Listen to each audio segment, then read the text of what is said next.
njema kwako. Leo ninakupa habari njema wewe. Mungu wa mbinguni anakuwazia mema, hata kama wanadamu wamekudharau. Mungu wa mbinguni anakuthamini wewe, hata kama wanadamu wamekudharau.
Mawazo yetu si kama mawazo ya Mungu.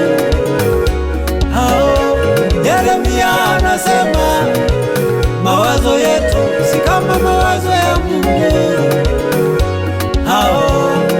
Kati wanadamu wanawaza shusha chini, yeye Mungu anawaza pande juu.